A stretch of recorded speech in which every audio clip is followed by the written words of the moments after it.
بسم الله الرحمن الرحيم. الحمد لله رب العالمين، والصلاة والسلام على سيد الأنبياء والمرسلين محمد وآله وأصحابه أجمعين. أما بعد، عن عبد الله بن عمرو بن العاص رضي الله عنهما قال قال رسول الله صلى الله عليه وسلم: من أطعم أخاه خبزا حتى يشبعه فسقاه حتى يرويه بعده الله من النار 7 خنادق بعد ما بين خندقين مسيرة 500 سنة أو كما قال رسول الله صلى الله عليه وسلم. میرے محترم بزرگوں اور دوستوں اور عزیز اسلامی اور دینی بھائیوں، آپ حضرات کے سامنے مستدرک حاکم سے حدیث نمبر 7172 تلاوت کی گئی ہے. دعا فرمائے اللہ رب العزت اس حدیث کی روشنی میں کچھ مفید باتیں کہنے کی توفیق عطا فرمائے. جو حدیث مبارک تلاوت کی گئی ہے اس کا تعلق خدمت خلق سے ہے. خدمت خلق کہا جاتا ہے اللہ رب العزت کی خوشنودی اور اس کی رضا حاصل کرنے کے لیے مخلوق کے حقوق کو ادا کرنا. اس میں صرف انسان داخل نہیں ہے، بلکہ انسانوں سے آگے بڑھ کر جانوروں کے حقوق کی ادائیگی بھی خدمت خلق کے اندر آتی ہے. لیکن اس کے لیے ضروری ہے یہ جو خدمت کی جائے اس کے اندر اخلاص و للہیت کا جذبہ کار کرنا ہو. شہرت کا، دکھلاوے کا، آزاد و تحسین کا جذبہ کار فرما نہیں ہونا چاہیے، ورنہ وہ کام جس کو دکھلاوے کی نیت سے کیا گیا ہو، چاہے وہ کتنا بھی عظیم الشان کام ہو، اللہ رب العزت کی بارگاہ میں اس کی کوئی اہمیت نہیں ہے.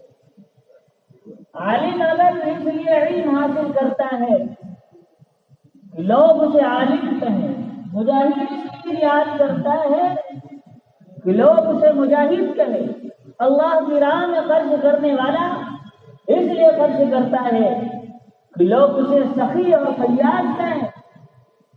تو ایسا شخص کل قیامت کے دن عہدے کو گھسیٹتے ہوئے جہنم میں پھینک دیا جائے گا، اور ان دنوں کے یہ اعمال اسے کچھ نہ کام آئیں گے. خدمت خلق کی جائے تو اللہ کے لیے کی جائے، اللہ کو راضی کرنے کے لیے کی جائے، لوگوں کو دکھلانے کے لیے نہیں، ویڈیو بنانے کے لیے نہیں، داد و تحسین حاصل کرنے کے لیے نہیں، ورنہ سارے اعمال اچانک ہو جائیں. قرآن کریم میں اللہ رب العزت نے خدمت خلق کرنے والوں کا تذکرہ متعدد جگہوں میں فرمایا. ایک جگہ اللہ تعالیٰ کہتا ہے لَيْسَ الْبِرَّ أَن تُوَلُّوا وُجُوهَكُمْ قِبَلَ الْمَشْرِقِ وَالْمَغْرِبِ. صرف نیکی یہی نہیں ہے کہ تم اپنا رخ مشرق یا مغرب کی طرف رخ کر کے نماز پڑھ لو، بلکہ وَلَكِنَّ الْبِرَّ مَنْ آمَنَ بِاللَّهِ وَالْيَوْمِ الْآخِرِ. لیکن نیکی یہ ہے کہ اللہ پر ایمان لایا جائے، آخرت پر ایمان لایا جائے، نبیوں پر ایمان لایا جائے، آسمانی کتابوں پر ایمان لایا جائے. وَآتَى الْمَالَ عَلَى حُبِّهِ مِسْكِينًا. ذوی القربا، اور جو اللہ رب العزت نے آپ کو مال عطا کیا ہے اس مال میں سے اللہ کی محبت میں رشتے داروں کو دیا جائے، مسکینوں کو دیا جائے، غریبوں کو دیا جائے، مسافروں کو دیا جائے، یہ ہے اصل نیکی۔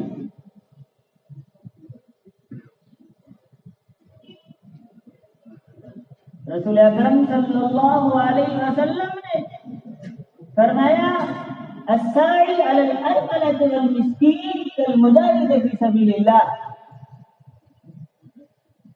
اب القائم لیل الصائم بالنہار۔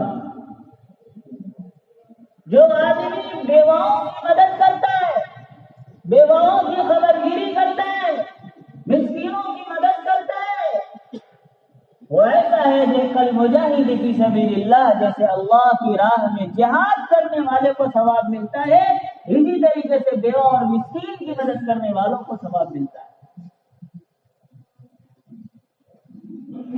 آگے آپ صلی اللہ علیہ وسلم نے فرمایا ایک آدمی وہ ہے جو پوری رات اللہ کی عبادت میں گزارتا ہے، قرآن کی تلاوت میں، تہجد میں، نوافل میں، ذکر و اذکار میں پوری رات عبادت میں گزارتا ہے اور پورا دن روزہ رکھتا ہے۔ جتنا ثواب اس شخص کو ملتا ہے اتنا ہی ثواب اس شخص کو بھی ملتا ہے جو بیوہ کی مدد کرتا ہے اور مسکینوں کی مدد کرتا ہے۔ آپ نے فرمایا من فرج کربۃ عن اخیہ، جس نے کسی اپنے مسلمان بھائی کی کوئی تکلیف دور کی تو اللہ رب العزت اس کی وجہ سے اس کی آخرت کی تکلیفوں میں سے ایک تکلیف کو دور کرے گا۔ آپ نے فرمایا من ستر مسلما سترہ اللہ یوم القیامہ۔ آج دنیا کے اندر اگر کوئی شخص کسی کے عیب پر مطلع ہو جائے، اس کے کسی ایسی بات پر مطلع ہو جائے جو وہ کسی دوسرے کے سامنے بیان کرنا نہیں چاہتا، وہ یہ چاہتا ہے اس میرے عیب کو کوئی نہ جانے، میرے عمل کو کوئی نہ جانے، اگر کوئی شخص پر مطلع ہو گیا، اس نے پردہ پوشی کی تو پھر اللہ رب العزت قیامت کے دن اس شخص کے گناہوں پر پردہ پوشی کرے گا۔ لیکن ہمارا حال یہ ہے کہ اگر ہم کسی کے عیب پر مطلع ہو جائیں تو جا بجا گلی کوچوں میں بیٹھ کر اس کے عیب کو بیان کریں گے اور اس کو بے عزت کریں گے۔ ابو داؤد شریف کی روایت ہے کہ رسول اکرم صلی اللہ علیہ وسلم نے ارشاد فرمایا کہ اگر کوئی شخص کسی ایسے مومن کو ذلیل کرتا ہے اور ایسی جگہ میں ذلیل کرتا ہے جہاں اس کی عزت لوٹی جا رہی ہو، جہاں اس کی آبروریزی کی جا رہی ہو، جہاں اس کی عزت کم کی جا رہی ہو، اگر کوئی شخص ایسے شخص کی وہاں برائی کرتا ہے، اس کو ذلیل و رسوا کرتا ہے، تو اللہ رب العزت اس شخص کو ایسے وقت میں ذلیل و رسوا کرے گا جس وقت یہ صرف اللہ رب العزت سے مدد کا امیدوار ہوگا۔ اور اگر کوئی شخص کسی مسلمان کی ایسے وقت میں مدد کرتا ہے تو پھر اللہ رب العزت اس شخص کی ایسے وقت میں مدد کرے گا جس وقت وہ صرف اللہ رب العزت سے مدد کا امیدوار ہوگا، دنیا میں اس کی کوئی اور مدد نہ کر سکتا ہوگا، اس وقت اللہ رب العزت اس کی مدد کرے گا۔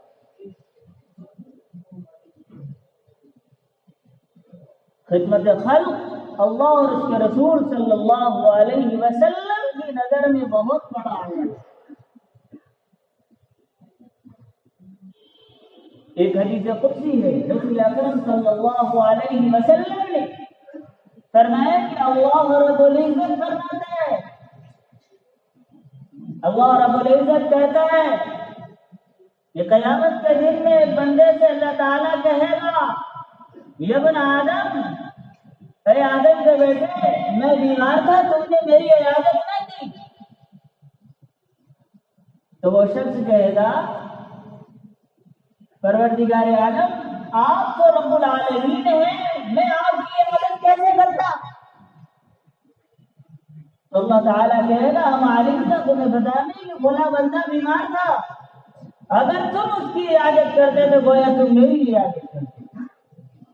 پھر ان سے دوسری بات کہے گا میں بھوکا تھا تم نے مجھے کھانا نہیں کھلایا، پھر یہ وہی جواب دے گا آپ کو اللہ رب العالمین ہے، میں آپ کو میرے کھانا کھلا سکتا۔ تو اللہ تعالیٰ کہے گا میرا فلاں بندہ بھوکا تھا، استطعمک اس نے تم سے کھانا مانگا تھا، فلم تطعمہ تم نے اسے کھانا نہیں کھلایا، اگر تو اس کو کھانا کھلاتا تو گویا کہ تم مجھے کھانا کھلاتا۔ میں نے تم سے پانی مانگا تھا تم نے مجھے پانی نہ پلایا، پھر وہ کہے گا آپ تو رب العالمین ہے، میں آپ کو کہاں سے پانی پلا سکتا تھا؟ تو اللہ تعالیٰ کہے گا فلاں بندے نے تم سے پانی مانگا تھا تم نے اسے پانی نہ پلایا، اگر تم مجھے پانی پلاتے تو گویا تم مجھے پانی پلاتے۔ گویا کسی مسلمان کی مدد کرنا، کسی بندے کی مدد کرنا، دراصل وہ اللہ رب العزت کی مدد کرنا ہے۔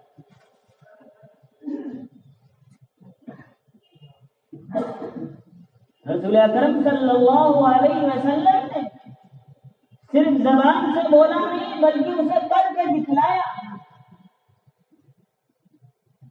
جو رسول اکرم صلی اللہ علیہ وسلم کے اوپر پہلی وحی نازل ہوئی اقرأ باسم ربک الذی خلق،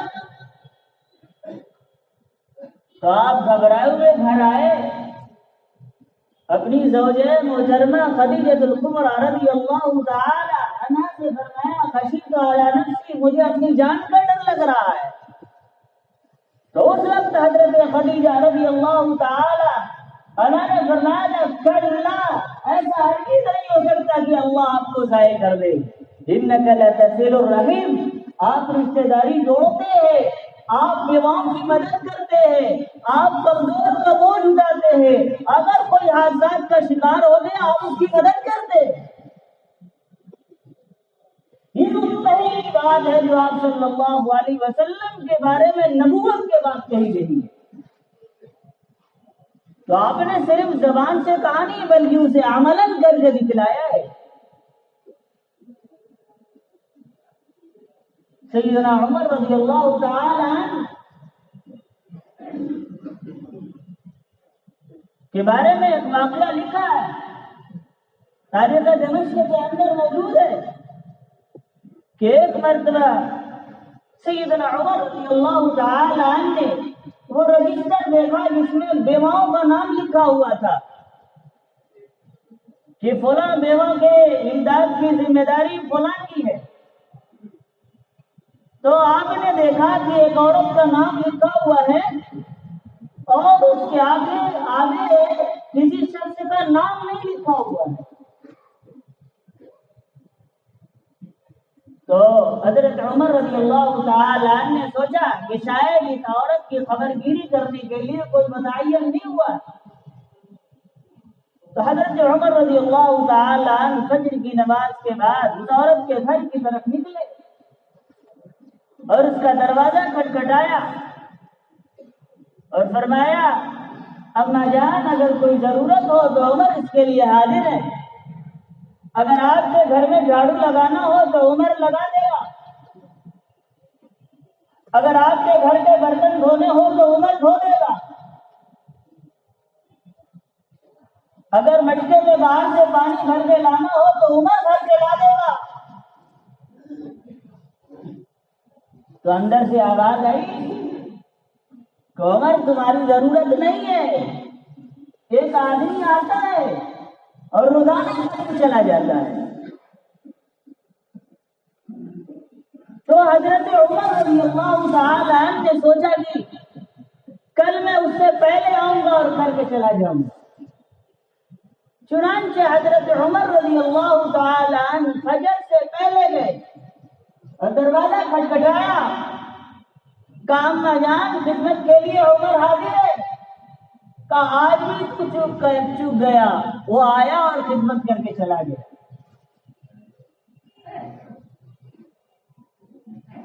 وہ بھی عمر تھے، سیدنا عمر تھے۔ اگلے دن پھر تہجد کی نماز سے فارغ ہوئے اور رات کے اندھیرے میں راستہ کا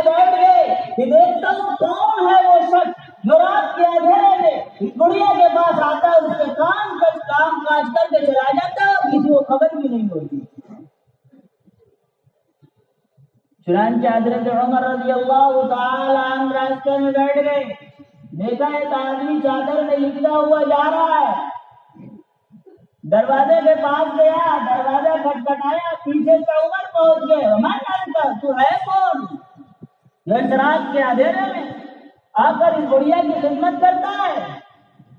تو ادھر سے جواب آیا، انا ابو بکر، میں ابو بکر ہوں، خلیفہ وقت ہے، سیدنا ابو بکر صدیق ہے، جن کے لیے جنت کی بشارت، جن کے لیے جنت کے 8 دروازے کھلے ہوئے ہوں گے، ابو بکر جس دروازے سے داخل ہونا چاہے تو داخل ہو جائے۔ ایسا شخص رات کے اندھیرے میں جاتا اور گڑیا کی خدمت کر کے واپس آ جاتا ہے۔ حضرت عمر کا قول ہے کہ میں نے دیکھا کہ ابو بکر کے پاؤں میں جوتے بھی نہیں ہیں۔ میں نے پوچھا، ابو بکر تمہارے پاس جوتے نہیں ہیں یا تم نے بلیرادہ نہیں پہنا ہے؟ ذرا دیکھیے حضرت ابو بکر رضی اللہ تعالی عنہ کا عمل، فرماتے ہیں میرے پاس جوتے تو ہیں، میں نے جوتا اس لیے نہیں پہنا کہ اگر میں پہن کے نکلوں گا اور میرے جوتے کی آواز لوگوں کو سنائی دے گی، لوگ بیدار ہوں گے اور لوگوں کو معلوم ہو جائے گا کہ یہ مدد کرنے والا ابو بکر ہے۔ کس طریقے سے رازداری کے ساتھ، کس طریقے سے خاموشی سے رات کے اندھیرے میں دوسروں کی مدد کی جا رہی ہے۔ ایک آج کے لوگ ہیں کہ اگر ایک چادر دیں گے، ایک کمبل دیں گے تو اس کی ویڈیو بنا کر سوشل میڈیا پہ ڈال کر جس کو دیا ہے اس کو ذلیل اور رسوا اور بدنام کریں گے۔ یہ محمد رسول اللہ صلی اللہ علیہ وسلم کا طریقہ ہے، میرا صحابہ کا طریقہ ہے۔ خدمت خلق بہت عظیم چیز ہے۔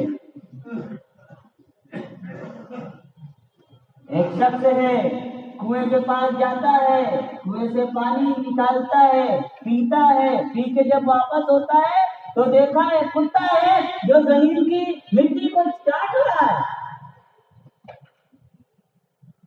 تو وہ شخص سوچنے لگا جیسے میں پیاسا تھا اسی طرح یہ کتا بھی پیاسا ہے۔ چنانچہ اس نے اپنا خفین اتارا، موزہ اتارا اور کنویں سے پانی نکالا اور اس کتے کو پلایا۔ بخاری کی روایت ہے کہ الفاظ فشکر اللہ فغفر له، اللہ رب العزت کو اس کا عمل اتنا پسند آیا کہ اللہ رب العزت نے اس کے اس عمل کو قبول کیا، اس کو معاف بھی کر دیا۔ وہ جانور ہے جس کو ہم گالیوں میں استعمال کرتے ہیں، سور کے بعد سب سے ناپاک جانور ہے، ایسے شخص کی مدد کی ہے تو اللہ رب العزت، ایسے کتے کی مدد کی ہے تو اللہ رب العزت نے اسے معاف کر دیا۔ اشرف المخلوقات انسان کی اگر مدد کرے گی تو اللہ رب العزت کی رحمت ہماری طرف متوجہ نہیں ہوگی۔ سردی کا موسم چل رہا ہے، روز بروز ٹھنڈی بڑھتی جا رہی ہے، جیسے یہ ٹھنڈی امیروں کے لیے نقصان دہ ہے ایسے غریبوں کے لیے بھی نقصان دہ۔ امیر تو ٹھنڈک سے بچنے کا انتظام کر لیتے ہیں، لیکن غریب جس کھلے آسمان کرے اپنی بے بسی کی چادر میں ٹھٹرتے رہ جاتے ہیں۔ اس لیے ہماری ذمہ داری ہے کہ اللہ رب العزت نے اگر ہمیں دیا ہے، مال و دولت سے نوازا ہے، دینے کے قابل بنایا ہے تو ایسے لوگوں کی مدد کرے۔ یاد رکھیں اللہ رب العزت جو دینے کے قابل بنایا ہے وہ لینے کے قابل بھی بنا سکتا تھا۔ اللہ رب العزت نے دینے کے قابل بنائے، اس سے اللہ کا شکر ادا کرنا چاہیے۔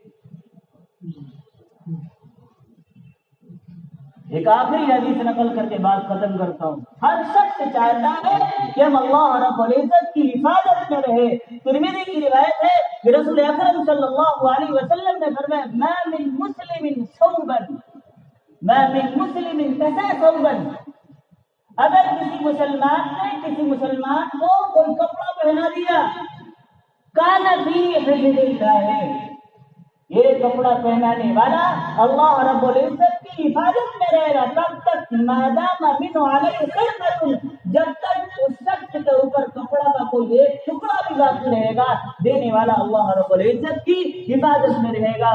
اللہ رب العزت ہمیں اور آپ کو کہنے سننے سے زیادہ عمل کرنے کی توفیق عطا فرمائے۔ وآخر دعوانا الحمد للہ رب العالمین۔